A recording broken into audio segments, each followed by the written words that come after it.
Hi guys, you're here with me, Jen the Taxidermy Witch, and we are talking about horses in magic and in witchcraft. And we're going through two books. This book, The Witch Book by Raymond Buckland, and the Encyclopedia of Witchcraft and Wicca by Raven G. And we're starting out with Raymond Buckland. I have to be really careful because the horses I have on the table, I got for my daughter for, Alex and I got for my daughter for Christmas last year, and they are beautiful vintage briars, okay?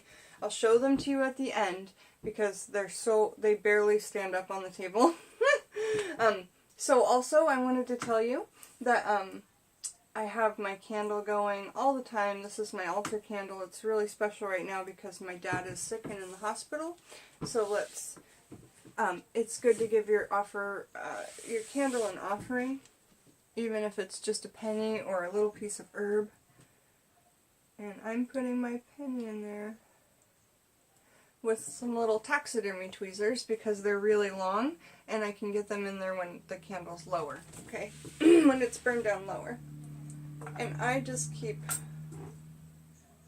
this all together, some money offerings and my tweezers and a little coconut shell to protect that money. And let's get to reading about horses. How are you guys this morning? It's really early. I gotta go to work in a little bit, but I wanted to wake up and do some videos.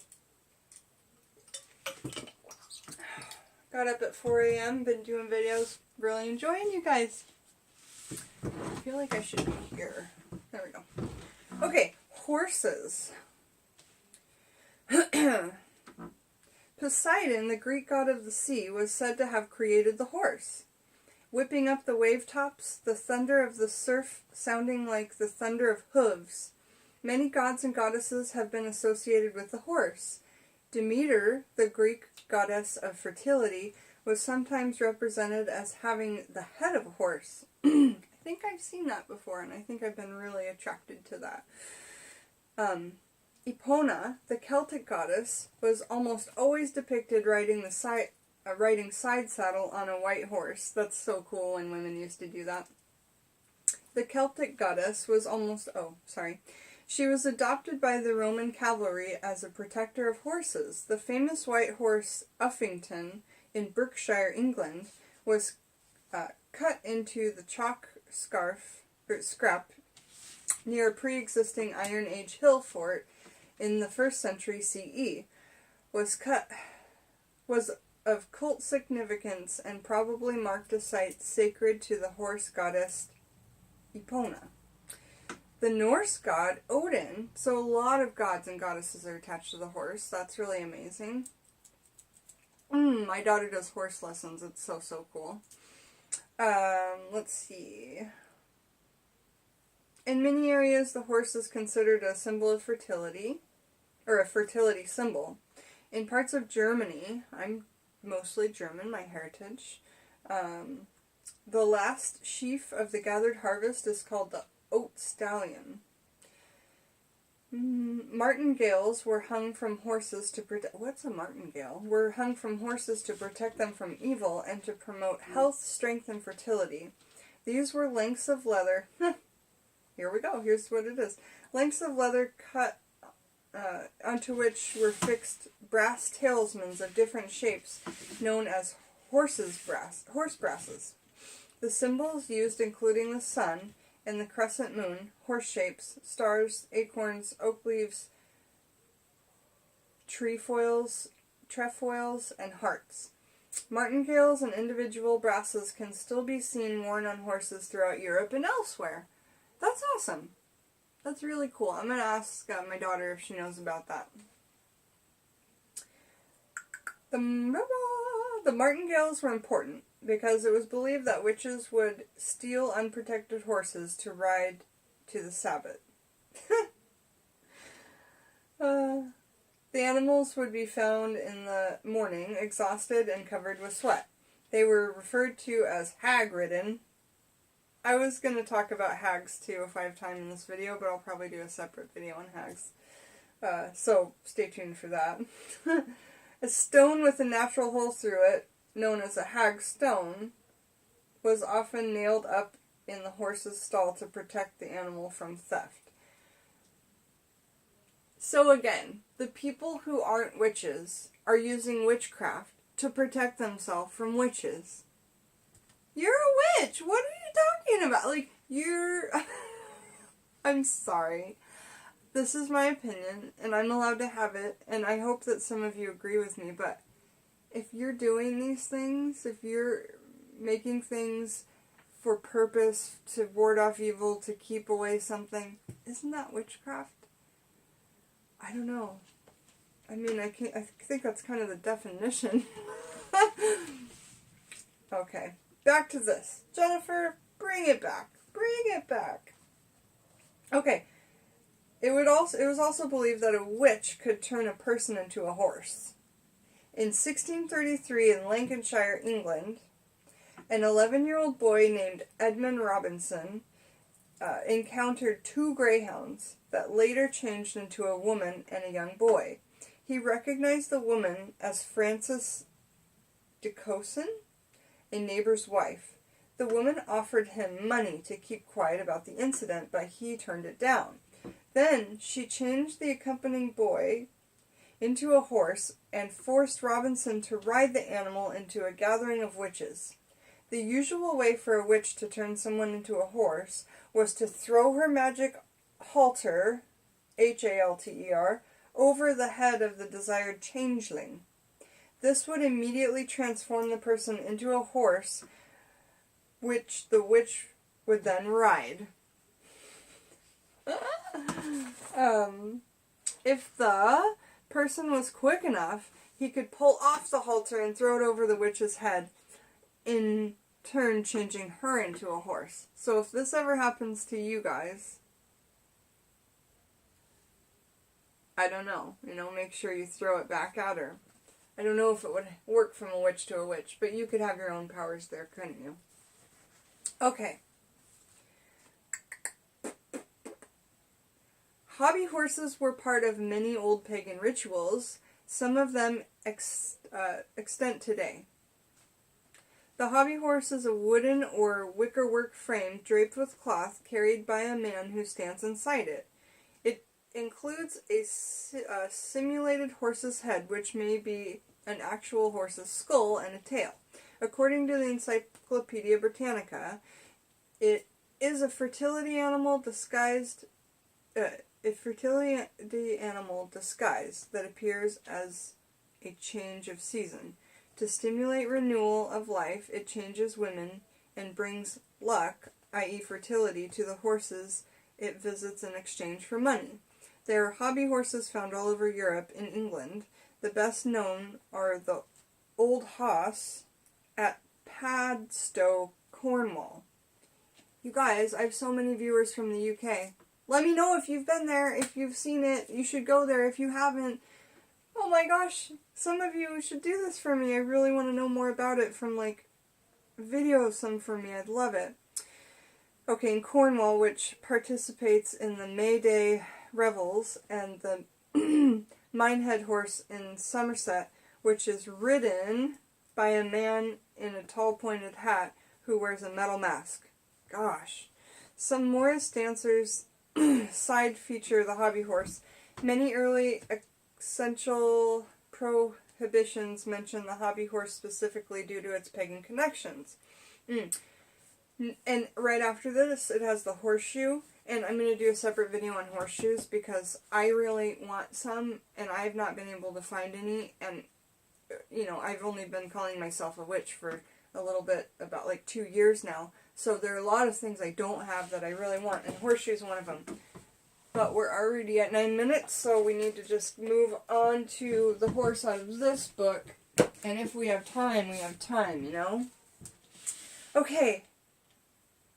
Now we're reading from Encyclopedia of Wiccan Witchcraft by Raven G. Horse is an animal of mixed symbolism. It is a symbol of power and vitality, as well as a symbol of death in the underworld. In many ancient mythologies, the horse is both a lunar and a solar symbol. We're getting so much more different information from these 2 books. I'm really enjoying that.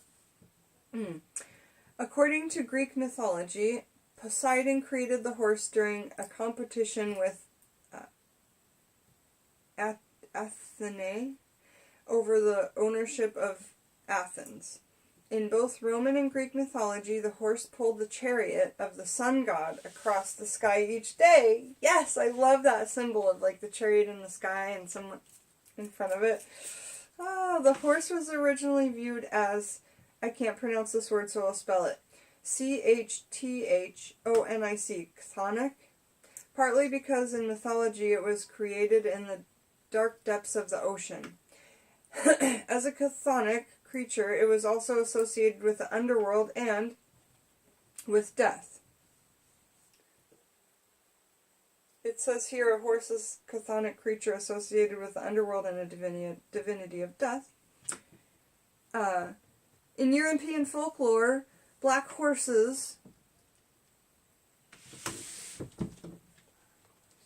so pretty. Black horses were associated, where are we at? Black horses were associated with death coaches and various emissaries of the underworld. Black horses are at the 12 days of chaos between the old and the new year. The sacrifice of the October horse signified the death of death. What? Never would I ever sacrifice a living animal, ever. Oh my gosh. I can't even imagine a horse. No! Ah! Love you guys. Okay, and they're so mystical. I get to see them once or twice a week when I pick my daughter up or I'm at her lesson. But horses are very sensitive and they know, like, they can, like, if you're a witch and a horse, like, freaks out at you, it's because they are so sensitive to energy and they know that you're a witch. If you're a witch that practices dark stuff, they definitely will probably freak out at you because I've seen it happen more than once. Okay, so the sacrifice, never. Among the Irish, a red horse signified death. There's a red horse in my daughter's room, but I just happen to have this one. Red. A red horse would signify death. Horse deities such as Epona, Medub, the goddess of mare, or Tara, and Macha, or of Ulster, protector of the horses, are chthonic divinities of the dead.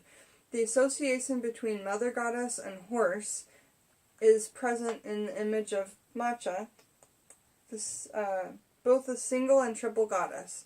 With the strong equine affinities, in the tale of Fergus, we find a death horse galloping out of the sea. It is multicolored with green legs, a gold body, and a crimson mane. That's gorgeous. Oh, God. The horse is said to carry the dead across the ocean to the underworld. I might paint a picture of that. That would be, or do a collage art of that. That would be really cool. Horse over the ocean. Once the horse was tamed, its symbology was modified over the centuries. The stallion became a symbol of virility. Definitely. Virility, for sure, you guys. If you've ever seen a horse up close, they're giant, you know? And they're just, you look at them and you marvel. You just marvel at the beauty of what is right in front of you, and they're just so kind, and you can feel it. And an empath. I'm an empath. I'm really trying to do up a video on empaths, but I want to make it really good and proper, and do it properly.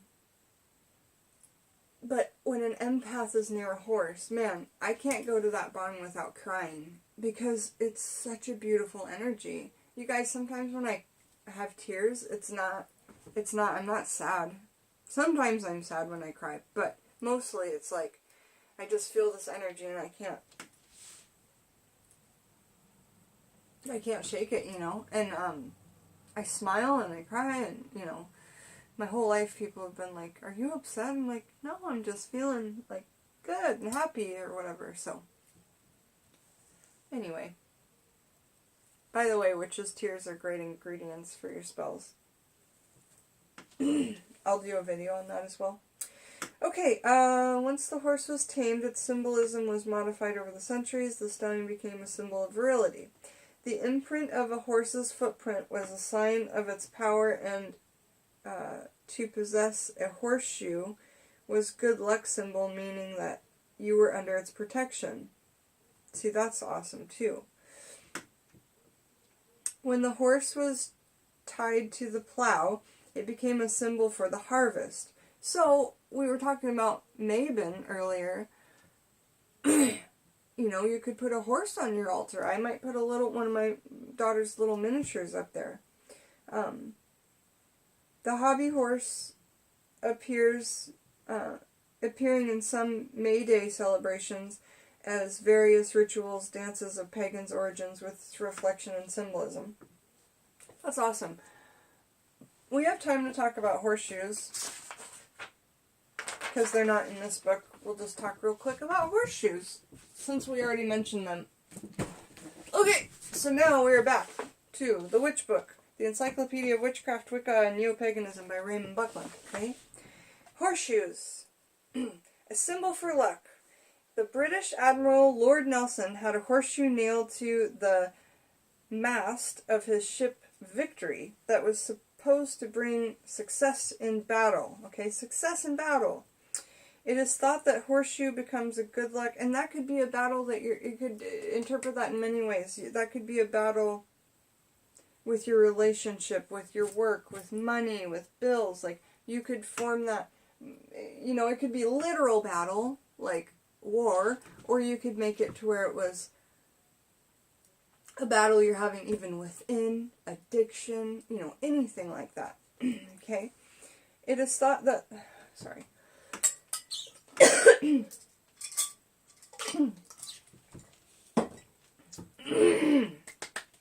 It is thought that the horseshoe became good luck symbol by virtue of being crescent in its shape, like the moon. By being made from iron, which is a magical metal, and by being associated with the horse, which is often linked to the god and goddess. I didn't know iron is a magical metal, like, particularly. All metals have magical properties. But my parents, Don and Peggy, their main business is making metal art. And they do custom orders and stuff, and he's a welder, and he taught my mom, Peggy, how to weld, and now she's doing it because he's so old and has all these breathing issues. So she took over the whole business. But anyway, that's cool that it's magical to work with metal. I really like that. An old gypsy folktale tells of a young Rom, male gypsy, who was riding back to camp late one night. He suddenly realized that he was being pursued by 4 demons: bad luck, ill health, unhappiness, and death. He managed to keep up ahead of them, but bad luck started to draw away from the others and gain ground. As they crossed a road, the gypsy horse threw a shoe, which flew through the air and struck bad luck in the forehead, knocking him from his horse and killing him. The gypsy stopped to pick up the shoe, then hurried on to the campground. The other 3 demons took their dead brother and buried him. The young gypsy nailed the horseshoe up over the door in his Vardo, a gypsy wagon, telling the rest of the tribe how it had killed bad luck. The next day, the 3 demons came seeking revenge, but when they saw the horseshoe that had killed bad luck hanging over the door, they turned tail and fled. To this day, the gypsies believe a horseshoe will keep bad luck away. Horseshoe over the door. I've seen it in many houses, and people that aren't even witches or practicing witchcraft, or that I know, pagans, Christians with horseshoes over the door. So, see how all this stuff works into regular life of regular people, of conventional people. So, what we're doing isn't really that different from everybody else, you know. And that's one thing you can tell people, like, say you know somebody and you see something in their house that's like a symbol of, or that's witchcraft, or, you know, And you can, and then they pick on you and say, you're doing witchcraft, you're evil, you're Satanist, because that's what Hollywood presents it as in most versions, in my opinion. And it's painted that way for a reason, so that not a lot of people will do it, because it works. And they don't want you to know it works. But, not to get on too much of a tangent, you can just tell them, you're doing witchcraft too, you have a horseshoe over your door, or you're doing witchcraft too, you have a cornucopia on your table, or you're doing witchcraft too, because, you know, like, you can tell them, like, it's not much different from what you're doing. Just a little tiny rant on my opinion there. Traditionally, a horseshoe found lying on the ground is the best one to hang for luck. So you'd want to, like, forage one for the best one for luck. If it is found with its open end toward you, the open end toward you, and the calks or toes on the end of the shanks pointed upward, the dots, because one side will have dots and one side won't, then simply toss it over your left shoulder for luck. Spitting as you do it. That's crazy.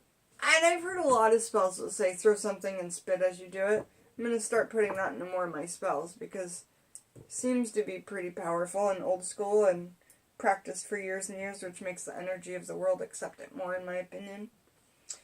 However, if the open end is found shoe point toward you and the cock's turned down, then it is the best thing to hang it from a nearby tree or fence with the ends down so that the bad luck may run out. If the closed, yeah, and just imagine the energy just falling out. I love that. And if the closed end points toward you with the chalks either up or down, then take the shoe home and hang it over your front door with the pointed ends up. See, you can't just hang it anywhere. Look at the tradition and how you found it. And, you know, even if you bought it in a store, use this. When you first saw it, how was it pointing toward you, okay? Because not a lot of us are going to be able to just find it in the woods, right? Do it. However you buy it, however you see it on eBay for the first time, or however you open the box and however it's pointed toward you. Actually, when you open the box, not when you see it in the picture. When you open the box when you bought it, however it's pointing toward you. In the shop when you first see it, however it's pointing toward you. Use these, okay, guys? Okay, we're still good.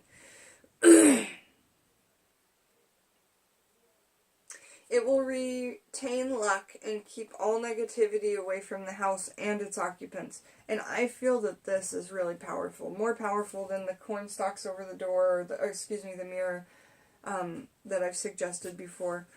One superstition says that bringing a horseshoe in the chimney, that hanging a horseshoe in the chimney prevents witches from flying on their broomsticks. Another says that a horseshoe at the head of the bed prevents nightmares. Lucy from Pagans and Witches Amino app, Lucy with the mushroom by your name. I'm trying to make a little dream pillow up for you so it will prevent nightmares and that might help you. But if you can do this horseshoe thing, that'll be amazing too. I hope you watch this video, Lucy with the mushroom by your name.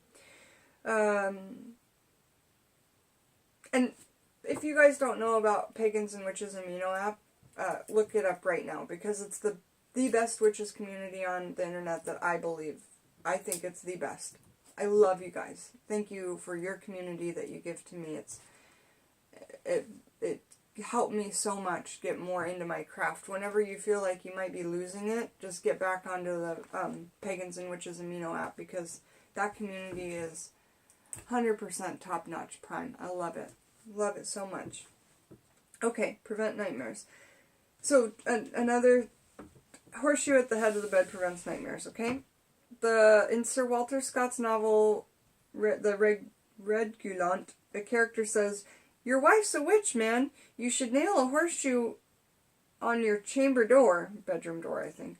A common 17th century greeting was, "May the horseshoe never be pulled from your threshold."